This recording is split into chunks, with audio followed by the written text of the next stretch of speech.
اور خولی بن یزید آگے بڑھ کے سر انور کو جدا کرنے کی تیاریاں کر رہا تھا.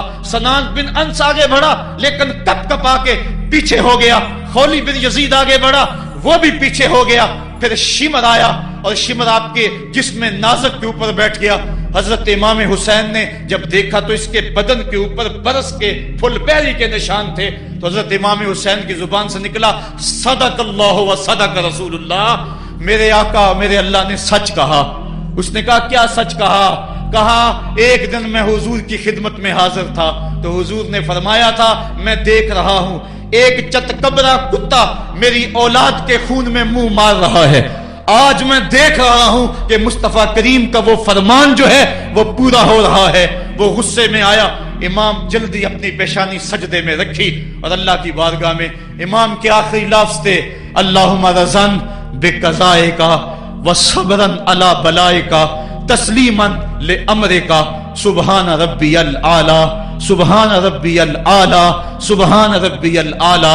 مالک بھائی بیٹے بھتیجے بھانجے جانثار آیان و انصار سب کچھ لٹا کے عباس کے بازو کٹا کے جو جا سکتے تھے انہیں بھیج کے, جو جا نہیں سکتے تھے خود اٹھا کے لے جا کر کے عباس کے بازو قلم کروا کے یہ خیمے کے اندر بچیاں یتیم ہو گئی ہیں, سہاگ اجڑ گئے ہیں. میرے مالک سب کچھ لٹا کے نبی کا گھر اجڑ گیا, ایک ایک پتی گر گئی. جن کو بلایا گیا تھا آج ان کی میزبانی تیروں تلواروں اور نیزوں سے ہوئی. لیکن مالک تو دیکھا میری زبان پہ ہائے نہیں آئی, میں نے اف تک نہیں کی, زخم پہ زخم کھا کے جی, خونے جگر کے گھونٹ پی, آہ نہ کر لبوں کو سی. یہ عشق ہے, یہ دل لگی نہیں, یہ محبت ہے. یہاں لوگ مصلوب بھی ہوتے ہیں, یہاں لوگ سولی بھی چڑھتے ہیں.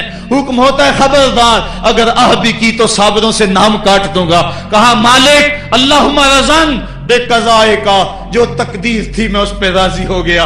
وصبرن علی بلائے کا, مالک تو نے دیکھا میں نے صبر بھی کیا. تسلیما لامرے کا, مجھے مالک اعتراض بھی کوئی نہیں, جو تیرا حکم تھا میں نے اس کو تسلیم بھی کر لیا. سبحان ربی الاعلی, مالک تو بڑا ہے, تو بڑا ہے. حسین سب کچھ لٹا کے, بچے کٹا کے, بازو کٹا کے, گھر اجاڑ کے مالک تیری بارگاہ میں حاضر ہو رہا ہے, اور اتنا کچھ کرنے کے باوجود بھی تیرے پہ راضی ہے. میرے مالک تو بھی بتا, تو بھی حسین پہ راضی ہوا ہے یا کہ نہیں ہوا ہے؟ تو بھی حسین پہ اب راضی ہوا ہے کہ نہیں ہوا؟ آواز آئی, اس پیاسے پر علی شیر خدا کو ناز ہے, اس نواسے پر محمد مصطفیٰ کو ناز ہے. اوروں نے بھی سجدے کیے پر اس کا عجب انداز ہے, اس نے وہ سجدہ کیا جس پر خدا کو ناز ہے. اے حسین ابن علی تم پر سلام, میرے ساتھ مل کے کہہ دو, اے حسین ابن علی تم پر سلام, اے حسین ابن علی تم پر سلام. یہی وقت تھا جب خاندان نبوت لٹ رہا تھا, دوپہر کا وہی سما, وہی لمحے. ان ہواؤں کو ہاتھ جوڑ کے کہو ہمارا سلام کربلا والے آقا کے حضور پہنچا دے, اور عرض کرو اے حسین ابن علی تم پر سلام, نازش آل نبی تم پر سلام, تم پہ لاکھوں رحمتیں لاکھوں سلام.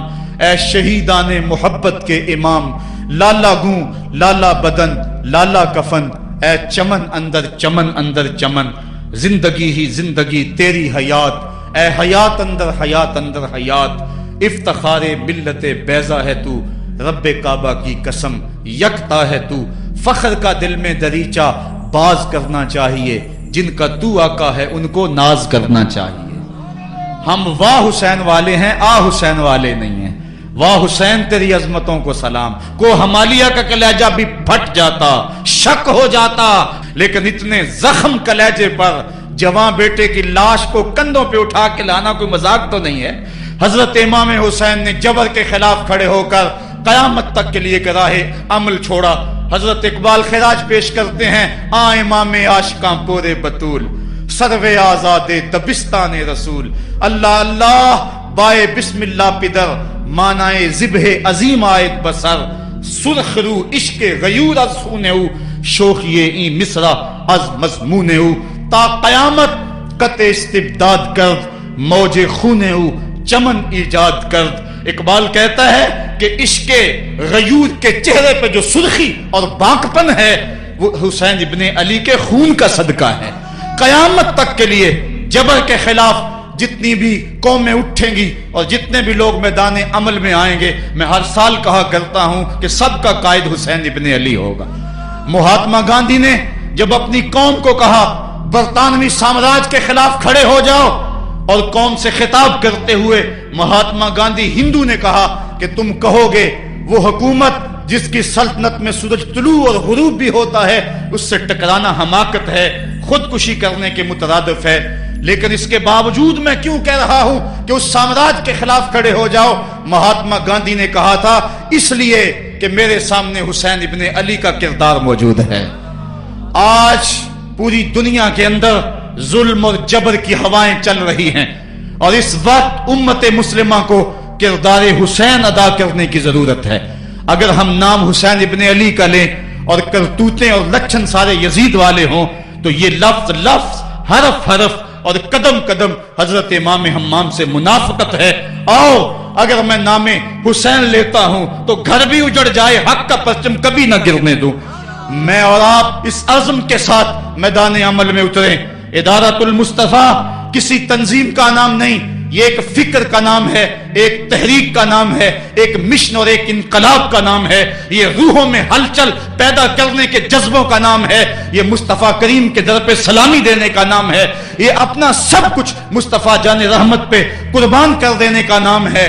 آؤ ادارۃ المصطفیٰ کے پلیٹ فارم پہ آپ میدان عمل پہ نکلیں۔ حضرت امام حسین نے اسلام کے گرتے ہوئے پرچم کو تھام لیا اور جبر کی آندھیوں کے مقابلے کے اندر بھی اس پرچم کو خم نہیں ہونے دیا۔ آج میں اور آپ ان کا مشن، ان کی فکر لے کر میدان عمل میں نکل آئیں، قرآن کا پھریرا بنا کر، قرآن کا پرچم ہی سینوں میں تھام کر، اہل بیت کی محبت اپنے سینوں میں لے کر میدان عمل میں نکلیں اور قرآن کی دعوت گھر گھر دیں۔ اور اب رکنا نہیں، اب تھمنا نہیں، فردوس میں جا کے دم لینا، آفاق کے ہر ہر گوشے میں قرآن سنا کے دم لینا۔ اب یہ اٹھنے والے قدم آگے بڑھتے رہیں۔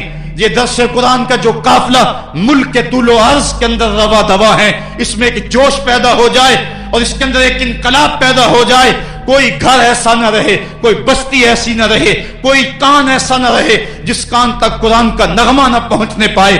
ادارۃ المصطفیٰ کے جوان سال مبلغ گلی گلی کوچے کوچے پھیل جائیں، اور جو داعی ہیں، دعوت دینے والے ہیں، اگر وہ خود پیغام پہنچا سکتے ہیں تو اشہد بلال عند اللہ اشہد، بلال کی اشہد بھی اللہ کو قبول ہے۔ وہ ٹوٹے پھوٹے لفظ لے کر میدان عمل میں نکل آئیں، ورنہ وہ سیڈیز لے لیں، وہ اور کتب لے لیں، وہ دین کا نعرہ لے لیں، وہ پیغام حق لے لیں، اور گلی گلی کوچا کوچا اسوہ شبیری اور نام حسین کی دہائی دیتے چلے جائیں۔